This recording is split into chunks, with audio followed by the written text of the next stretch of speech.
Today's presentation is on the CIA Triad, and we'll be covering over what it is and how it's implemented. What is CIA Triad? The CIA Triad is confidentiality, integrity, and availability. These are the foundation to cybersecurity. The questions that these pose is how is your data kept confidential? How do you ensure integrity of the data? And how can you ensure the availability of the data when it's needed? Confidentiality is protecting the confidentiality of sensitive information, which is paramount to the security of any organization. This principle restricts access to data such as medical records, financial data, and only allows this data to be accessed by authorized parties. The ways that you will do this is through access controls. Now, there are four types of access controls out there: discretionary access controls, mandatory access controls, role-based access controls, and attribute-based access controls. Discretionary access controls are ones which the data owner would implement. For example, with OneDrive, Google Drive, and Dropbox, you utilize your discretion to allow someone access to a folder or a file. So, for example, with this presentation, it would be up to my discretion if you guys can access the slides, and it'd be up to my discretion if you will have the ability to edit the slides or simply just view them.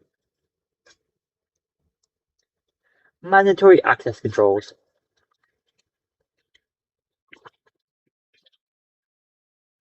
Mandatory access controls is a strict access control strategy that employs classification levels to regulate access controls to, to regulate access to information based on data sensitivity. So the access control here would be typically used within government. So, for example, clearance level of 1, for example, you won't be able to access a clearance level of 2. So, someone within the army, for example, won't be able to access something which would be on a major's level. A private would not be able to access that. It won't be able to access a lieutenant's level. So, this is basically where level 1 cannot access level 2 cannot access level 3, and so on and so forth. This is where mandatory access control plays, and the reason why you do this is because of how sensitive that information is. Attribute-based access controls is mandating the regulating the access of computer resources based on a set attribute. Now, this could be by job title, department, data sensitivity, file type, or even the environment and the time of which it's being accessed. So, for example, if you're trying to access something like, say, an Excel file which holds financial information, if your attribute for accessing that needs to be the United Kingdom, you cannot access that file from the United States. Or, for example, it's only between working hours of 9 o'clock to 5 o'clock, you cannot access the file at 6 o'clock in the morning. These attribute based are essential, especially for any organization which holds sensitive information.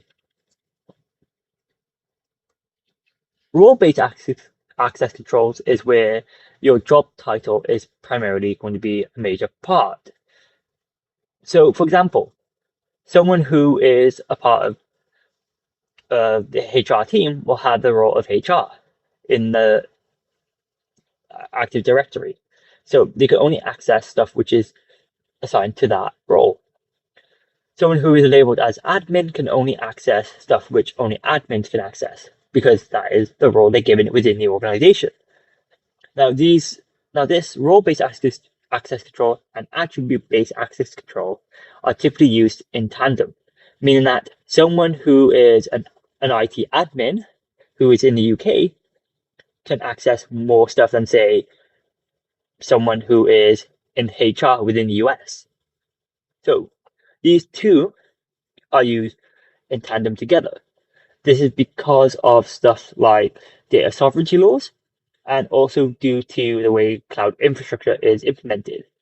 So, for example, in the UK, we have different laws around, say, holding data than the US.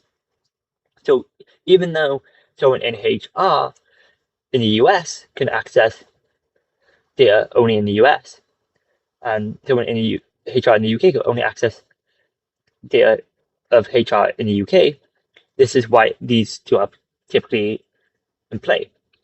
If you don't have the attribute alongside the role-based access control, someone within the UK branch of the company can access HR data from the US-based company.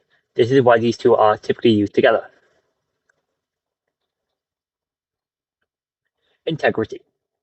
Integrity of data must strictly be preserved to guarantee the trustworthiness of the data. So in this example here, you see an MD5 sum command being used within a Linux terminal. So this verifies the file here, which is the CompTIA Security Plus book, with this hash. You would verify this hash by double checking a registry of other hashes.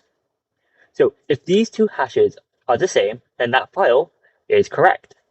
Now, MD5 hashes also have the problem of collisions, which is another topic. So you would also verify this by using another type of hash, such as the SHA-256 hash. So by double checking these hashes, you're ensuring the reliability and accuracy of the information, because these are very unique identifiers per file. If you change one character within this file, it comes out with a new hash. And to ensure that any changes are cataloged, you would have a non-repudiation implementation. Non-repudiation ensures that accountability and reliability in forms of communication and transactions. Within digital forensics, you have this as a chain of custody. This will literally be a document that says that Detective A has retrieved evidence A, and Detective B has retrieved evidence A. Audit trails such as logs within a security operations center are also an example of non-repudiation, as they show an actual catalog of what's gone on within the system. Because of the importance of non-repudiation, these are typically going to be found a lot within digital forensics, and especially when you're trying to find out who has done what within the system during investigations. Availability. Availability guarantees that digital assets and services are available to use when needed. So examples of availability are load balancers.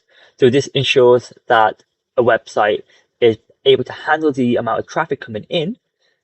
Backup generators. So for example, if the building power goes out, the building will get extra power coming in to ensure that everything is operational. Uninterrupted power supply. So for example, if the power supply in a server blows out, then for example, on the plug, the uninterrupted power supply will kick in, ensuring that the server is still receiving power.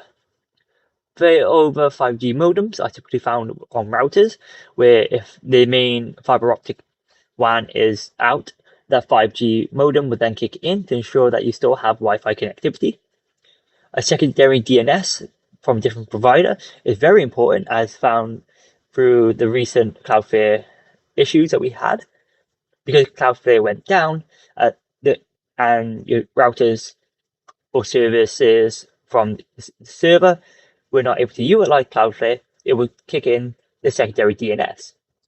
The secondary DNS being from a different provider ensures that your availability is still there when your other provider has gone down. And that's the end of today's presentation.